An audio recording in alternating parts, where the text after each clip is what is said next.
আমাদের এখন উচিত ফিলিস্তিনের জন্য সহযোগিতার হাত বাড়ানো।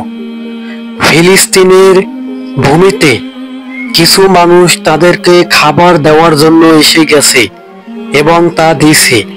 মাসুম বাচ্চারা তারা খুশি হয়ে গেছে, আল্লাহর আরশও খুশি হয়ে গেছে।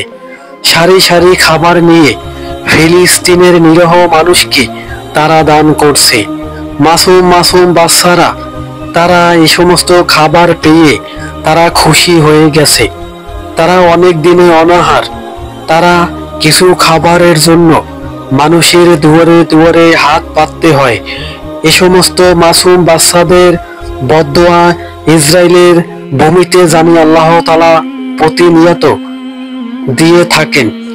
কেননা এই ফিলিস্তিনের জমিনে ইসরায়েলের প্রধানমন্ত্রী যে রকমের হত্যাকাণ্ড চালাচ্ছে, তাতে আল্লাহর গজব যে কোনো মুহূর্তে নাজিল হতে পারে। এ সমস্ত নিরীহ মানুষের খাবারের অভাবের কারণে তারা আত্মহারা হয়ে গেছে। নাবালক শিশু হইতে বৃদ্ধ তামাক তারা খাবার পাচ্ছে না। শুধু খাবার পাচ্ছে না তাই বললে ভুল হবে, তাদের থাকার কোনো জায়গাও নাই।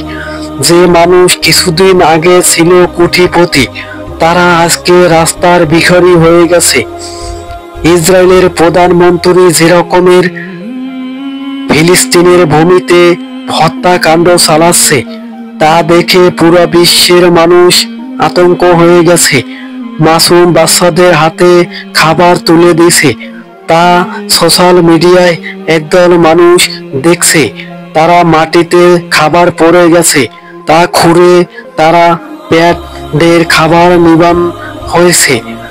আমরা দেখছি সারি সারি ডেক এবং খাবার নিয়ে ফিলিস্তিনে কিছু মানুষ রওনা দিছে।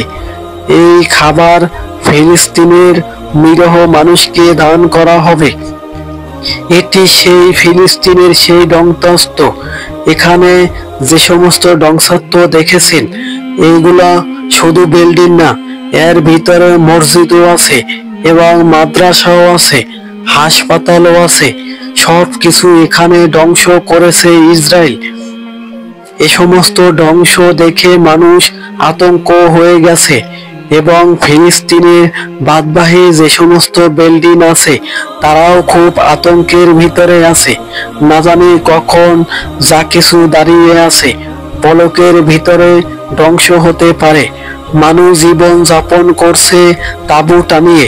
সরাসরি দেখাইছি আপনাদের কি রকমের অত্যাচার করছে ইসরায়েলের বাহিনী। ফিলিস্তিনের নিরীহ মানুষকে কি রকমের অত্যাচার, হামলা, খুন করছে। এই দৃশ্য ইসরায়েলের সেনাবাহিনী, পুলিশ বাহিনী মিলে ফিলিস্তিনের উপরে ঝাঁপিয়ে পড়ছে।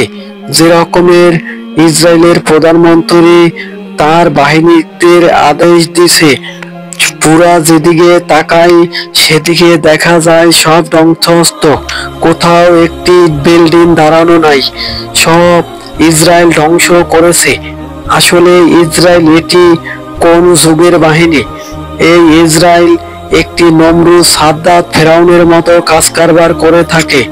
তারা মাসুম মাসুম বাচ্চাদের উপরে নির্যাতন, হামলা করেছে। মায়ের কোলে শিশুর লাশ, কিছু শিশু বেঁচে আছে, তারা বিজয়ের পতাকা উড়ায়। একদিকে বিজয়ের পতাকা উড়াইল, অন্যদিকে ইসরায়েল ধ্বংসত্ব চালাচ্ছে। আর একদিকে ফিলিস্তিনের নিরীহ মানুষ তারা অসহায় হয়ে পড়ছে। ফিলিস্তিনের ভূমির ভিতরে যে রকমের অত্যাচার ইসরায়েল করছে, তা দেখে পুরো বিশ্বের মানুষ আতঙ্ক বিরাজ করছে।